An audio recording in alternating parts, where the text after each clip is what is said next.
But General Gourgaud lost no time, having left Longwood special permission on February 13th, 1818. He had sailed straight for England on March 14th. On May 1st, Plymouth was sighted, and on the 8th he was allowed to land. The following day saw him in London, where he interviewed the Under-Secretary of State for the colonies, and then the French and Russian ambassadors. By the end of May or the beginning of June, all the cabinet had been notified that the emperor's illness was a farce, and that the measures taken to prevent his escape were not strict enough, as he could leave as he liked. At the same time, by means of an intercepted letter, Lord Bathurst learned that it was the intention of Las Casas and certain friends of General Bonaparte to call the attention of the sovereigns assembled at Aix-la-Chapelle to the treatment to which he was subjected at St. Helena, and he hastened to provide Lord Castlereagh, who was to represent England, with the necessary weapons, which were first and foremost the communications made by General Gourgaud upon his arrival from St. Helena.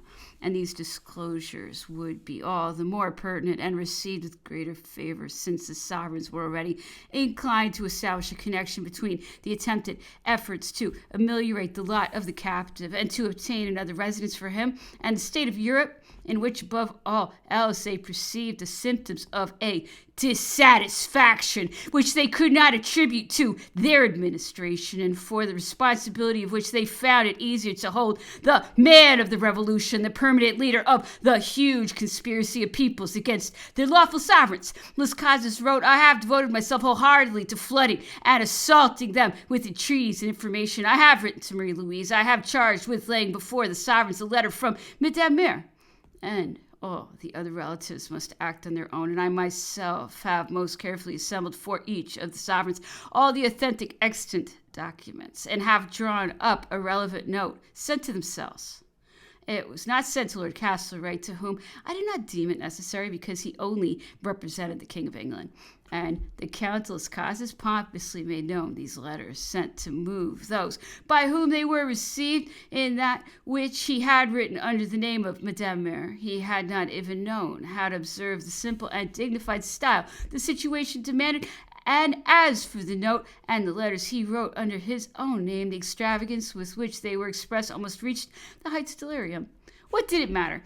Had they been the most touching, the most eloquent, the most perfect man could have written, the result would have been the same. On November 13th, the Russian plenipotentiaries laid before the Congress a memorandum, which was apprehended to Protocol 31, in which they appealed in no uncertain manner to the evidence of General Gourgaud. Napoleon, according to him, Gourgaud harassed the governor of St. Helena, only that he might the better conceal his real intentions. Secret correspondence with Europe and the transit of money took place on all possible occasions. The plan to escape has been discussed by the members of his suite, and it would have been put into execution had their master not preferred to postpone it. As to his health, he says he's ill and refuses to see any other doctor than him who has become his accomplice, and who has never even been able to certify that General Bonaparte is not suffering from a serious faint indisposition, from which a few days' exercise would not cure him. The verdict was complete approval by Europe of all the steps ordered by the British government and carried out by the Governor Hudson Lowe, with the exception that the restrictions should be more strictly enforced, that further precautions should be taken to prevent the clandestine correspondence disclosed by Gourgaud to forestall the escape, which Gourgaud considered so easy. The European representatives, those of Austria, Great Britain, Prussia, and Russia, with the Duke de Richelieu representing France, unanimously adopted the resolution in the 6 articles intended to legalize, ratify, and tighten up the captivity. They first of all unanimously approved the ideas presented with as much truth as necessity in the memorandum of the Russian plenipotentiaries, and since it suited their purpose, they discredited the lying reports broadcast on this prisoner's behalf by act of malevolence and compiled by party spirit or credulity. Then they made their solemn decisions And this was a result in Europe of a prattling of Gourgaud, for whom, in extenuation, it could only be said that he was perhaps under the spell of certain temporary delirious ravings, and that he gave voice to statements which were beyond mental conception. At Aix-la-Chapelle, Gourgaud's denunciations effected a stricter confinement of the prisoner and a captivity thereafter without hope. At Longwood, it was the Emperor's very existence which they put on trial upon the return of the courier with Lowe's dispatches announcing what Lord Bathurst called General Gourgaud's confession. The governor received instructions to enforce between the members of General Bonaparte's suite and the residents on St. Helena all restrictions which appeared to him necessary to prevent the continuance of secret correspondence. If the members of his retinue do not comply with the new regulations, wrote Bathurst, you are to forbid their associating with General Bonaparte. On May 9th, Goulburn received Gourgaud. On the 16th, Lord Bathurst, of opinion that the reports made by Mr. O'Meara are very untrustworthy, and that, in view of the information given to Mr. Goulburn by General Gourgaud, to the effect that the health of General Bonaparte has in no way suffered by his residence in St. Helena, instructed Hudson Lowe to terminate O'Meara's ministrations and to forbid him all further relations with the residents at Longwood. Admiral Plampin received the necessary instructions for his future destination, and as the removal of O'Meara will produce a great sensation, and as an evil construction will be put on the affair, Lowe was permitted to make known his orders in general terms, so that if he was sent away, it was because of information given by General Gourgaud in England concerning his conduct. That was not all. Longwood was distasteful to the Emperor. He ardently desired a house where there was water, trees, shade, and flowers. There was such a one at St. Helena, Rosemary Hall. He had not formally acquainted the governor of his wish, but he had many times let fall the hint to others that Lowe, on his behalf, was in negotiation for the purchase or tenancy of Rosemary Hall. Lowe had gone so far in the matter, moreover, that he was only awaiting the formal approval of Lord Bathurst when the latter wrote, I hope my dispatch concerning Rosemary Hall will reach you before you have completed the purchase of it. General Gourgaud considers Longwood as the place best suited to strict supervision. Lord Bathurst's orders were carried out on July 25th. O'Meara received instructions to leave Longwood immediately. The Emperor had been paying his entire salary, but that made no difference. The governor sent a man to Napoleon, Dr. Verling, to take the place of O'Meara. The latter, violating orders, got into Napoleon's room, gave him certain vague statements upon his health, received his instructions, a message for Empress Marie-Louise, and precise directions regarding the publication to be made of the letters which the sovereign had formally sent him, and which he had kept as a last weapon. Lowe had been wanting to deport O'Meara ever since January 5th, holding his hand only in face of a crisis created by the Emperor, the doctor being possessed of a gift of 100,000 francs payable by Prince Eugene or King Joseph. His future was more than amply assured by the Bonapartes, but he had certainly to exert himself to get his money. Having arrived in London about mid-September, he hastened to impart the facts he had witnessed.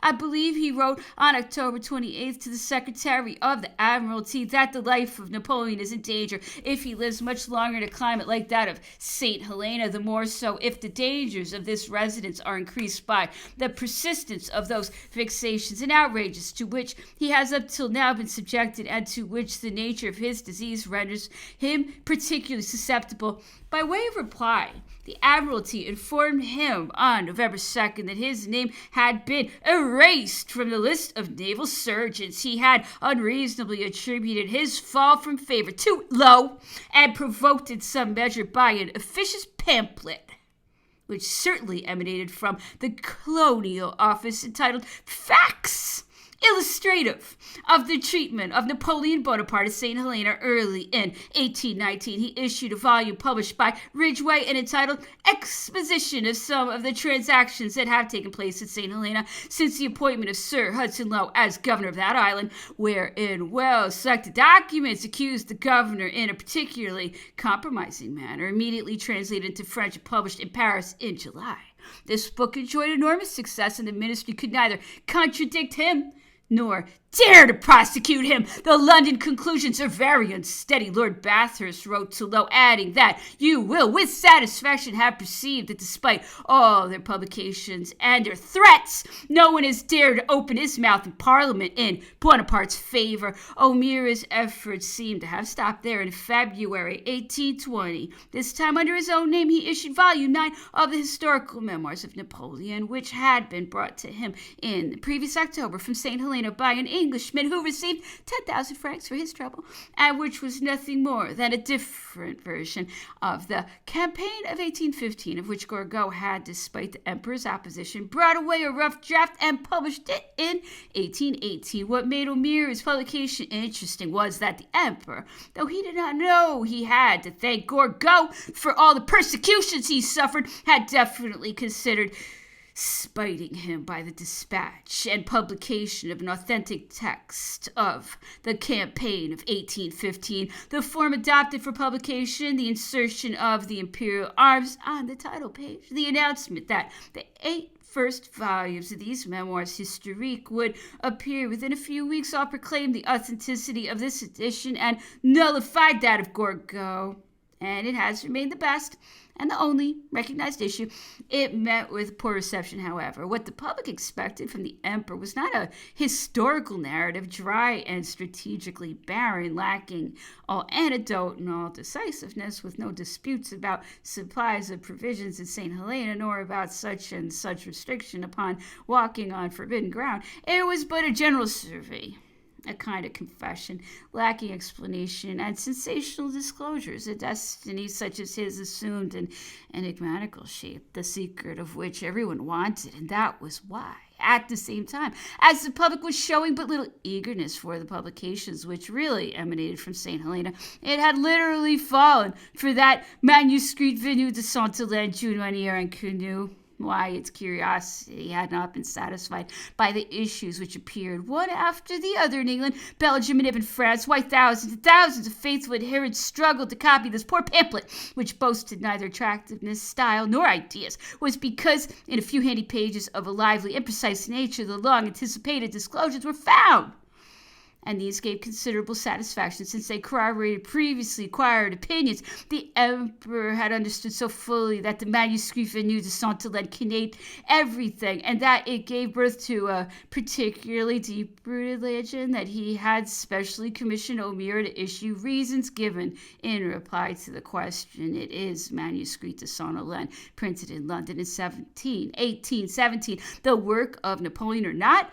This reply saw the light of day following the historical memoir, Book 9, in 1820. The French edition was entitled Mémoires Persévérés à l'Histoire de France en 1815, but did not live up to its title. General Gourgaud doubtless gained the credit for their appearance, since they followed a work very similar to that which he had brought from St. Helena, so much so that he took it upon himself to publish them in 1821 under the title The Manuscript of St. Helena, published for the first time with notes by Napoleon.